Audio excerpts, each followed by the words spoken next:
అయిపోయిందా మేడం?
రెండు బాక్సులు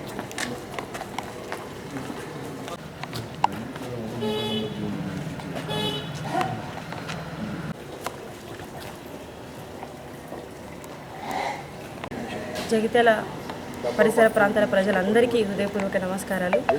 ఈరోజు అందరూ తమ ఓటు హక్కుని వినియోగించుకోవాలని అందరినీ మనస్ఫూర్తిగా కోరుకుంటున్నాను. ఎందుకంటే భావితరాల భవిష్యత్తు బాగుండాలన్నా, మన ఫ్యూచర్ ఏదైనా బాగుండాలి అని అంటే ప్రతి ఒక్కరూ వాళ్ళ ఓటు హక్కుని వినియోగించుకోవాలి. ఇంకొకటి ఏంటంటే ఈరోజు వచ్చే 5 సంవత్సరాలు మన జీవితం బాగుండాలి, మనకు అన్ని పనులు జరగాలి అంటే ఎవరు ఇంట్లో రెస్ట్ తీసుకోకుండా ప్రతి ఒక్కరూ బయటికి వచ్చి ఓటు హక్కు వేయాలి, మీ ఓటు హక్కు వినియోగించుకోవాలి. అట్లాగే కాసేపు అయినాక వెళ్దాంలే అని చెప్పేసి ఎవరు అనుకోవద్దు. అందరూ పొద్దున పూట వస్తే బాగుంటుంది, ఎందుకంటే కొంచెం చల్ల ఉంది కాబట్టి అందరూ ఆలోచించి పొద్దున్నే వచ్చి అందరూ ఓటు హక్కు వినియోగించుకోవాలి. ఎవరైతే మన జీవితాన్ని డిసైడ్ చేయాలి, మన పనులు కావాలి అని మీరు అందరూ అనుకుంటే ఖచ్చితంగా ఈ ఓటు అనే ఆయుధాన్ని మనందరం వినియోగించుకొని మన భవిష్యత్తును బాగా చేసుకోవాలి. ఎవరు మన కోసం నిరంతరం కృషి చేస్తారు, ఎవరు మన కోసం పనిచేస్తారు, ఎవరు ఎప్పుడు మన కోసమే ఆలోచిస్తారు, ఎవరు మన కోసం పనులు చేస్తారు అనే ఆ వ్యక్తిని మనం నిర్ణయించుకొని వాళ్ళ కోసం మనం ఓటు వేయాలని అందరినీ జగిత్యాల పట్టణ పరిసర ప్రాంతాల ప్రజలందరికీ కోరుకుంటూ సెలవు.